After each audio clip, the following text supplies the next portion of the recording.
Charlo versus Castano. Love it, love it, love it. This is for all the belts at 154. Undisputed at 154. What that means is you can't dispute it. This is the guy in the division. This is the champion in the division. Anybody else who comes up and wins a title and tries to claim that they're a champion is a fraud.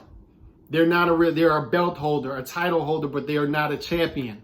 That's what this is for. The fighters staking their claim in the division, saying, I'm the guy. All of the belts that matter are in my trophy case. That's what this means. Same thing we saw with Josh Taylor at 140. That's why Josh Taylor can say, oh, Tank Davis is a fake champion in the division because I hold all the belts that matter in the division. That's what Charlo and Castano are going for at 154. This is the best fighting the best. This is what we claim to want as boxing fans, although we don't show it with our actions, right? Because you look through the YFTBC, you look through Twitter, the boxing writers, they're writing 1 million articles. They're posting 1 million videos about Tyson Fury testing positive for COVID. Oh, does he really have COVID? He should have took the vaccine, half vaccine. Did he take the full vaccine? Is this fight ever going to happen? September, October, November.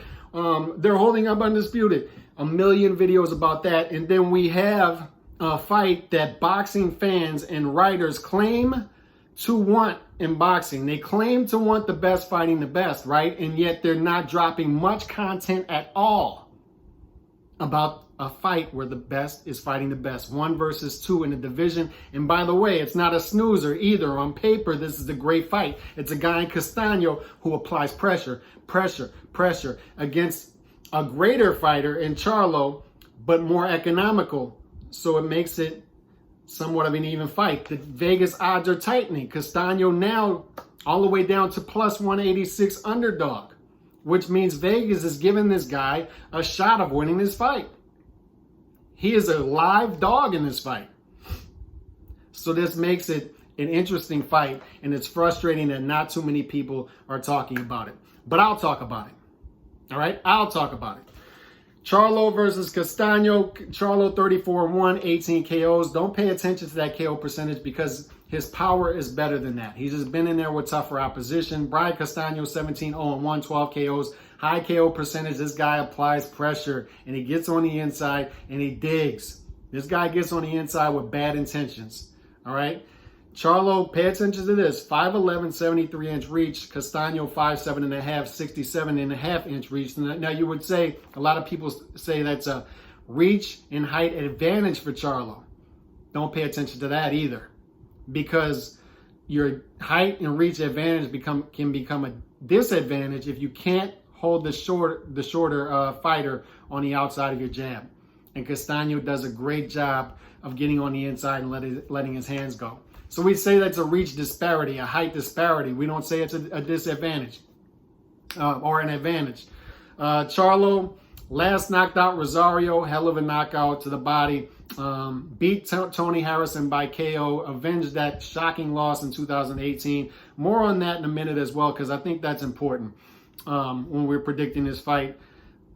Before that, let me get that right there. Before that, beat Trout, Lubin, Martirosyan, Gabe Rosado, which that win looks better now after the Beck the Bully win from Gabe Rosado.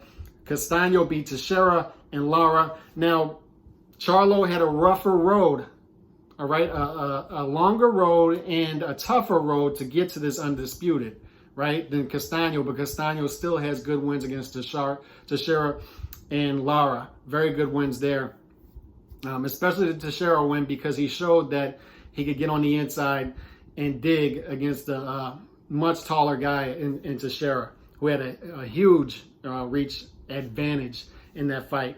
When I predict this fight, when I look at this fight, when I preview this fight, when I break it down, I just continue to see this as Castano. He's not going to be deterred. He's just going to keep applying pressure. I want to see what happens when he gets on the inside, puts his head against Charlo's chest, and starts digging into the body, starts letting his hands go. I want to see how Charlo reacts to that. And we're going to see that early on in this fight because Castano is a guy who heats up early. He gets it going quick. And I want to see Charlo take a half step back because Charlo's he doesn't want to fight off his back foot in this fight. He wants to push Castano forward. to where he can get Castano fighting on his back foot. I just don't think Castano is going to be deterred. Every time I run this in my head, I see this fight just heating up. It's going to heat up. What you want to see with Charlo, the more economical fighter, is the counter punching, which he's great at. Take that half step back, check hooks, walk this guy into something because he's going to be open. The thing with Castano is it's similar to Jose Ramirez, right? When we looked at Josh Taylor versus Jose Ramirez, Ramirez was having his moments early in that fight until Josh Taylor walked him into something. And what happened is when I did the prediction video for that fight, I talked about Jose Ramirez being so square when he walks inside, when he goes to the inside. All right, he gets square. And Taylor noticed that and started catching the guy with uppercuts and started digging into the body.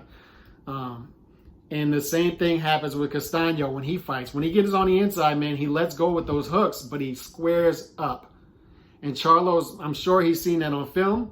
I'm sure he's going to try to walk Castano into something. So Charlo by knockout is a possibility in this fight, but I just see this thing as both these guys are very determined. Both these guys have a hell of a chin. And I think it'll heat up, but I think it's going to go to 12. And I think that's what Vegas sees here too, is it going 12. And the reason that this is tightening is because they give Castano a shot in this fight, even though Charlo is the more talented fighter because of the activity. He's going to steal rounds on judges' score. Not steal them. I mean, he's going to win the rounds on judges' scorecards based off of activity. He's going to be the effective aggressor, ring generalship. He's going to bring the fight to Charlo. So for Charlo, you have to somehow get this guy to fight off of his back foot for parts of the fight, because you're not going to be able to do that consistently, I don't think. But you got to do that for parts of this fight to slow this guy down. And then for other parts of the fight, you got to use your lateral movement. For other parts of this fight, you got to walk this guy into stuff. You got to do that by fighting off of your back foot. So Charlo has to show off his diversity, which he has. This guy is great at a lot of things. He has a lot of tools in the tool chest, a lot of attributes. He has to use all of them to win this fight because Castano is a tough draw and he is a very determined fighter, a pressure fighter. He's like a little murder hornet, man. He's going to sting until you fall. And that's Castano. But ultimately, when I play this thing out, if Charlo wouldn't have lost to Tony Harrison, I might have picked the upset here. The reason I wanted to swing back to Tony Harrison is sometimes, man, losses benefit you later on. And I think 3 years later, he can look back at that loss and learn from it and say, I'm not taking anybody light. I gotta show up no matter who I fight. I gotta fight with my A game. This is my destiny to become undisputed in this division. I want to be a Hall of Famer. I know he said that he wants to be a Hall of Famer. In order for him to do that, putting undisputed on his resume goes a long way in building up that resume to where he can get into the Hall of Fame eventually. If he continues to, he's still got a long way to go. But putting this on his resume would be huge. He feels this is destiny. I'm sure he's learned from that Tony Harrison fight. I think that loss benefits him. He's not going to take Castano lightly, as he should not. Castano is a tough fighter. Tough fighter. And I think Charlo is going to win a close decision here, man. But this is a tight one. It's a tough one. I'm not all that confident. I could very much see an upset in this fight. But ultimately, I'm picking Charlo by decision here. Y'all let me know who y'all got. God bless, man. Peace.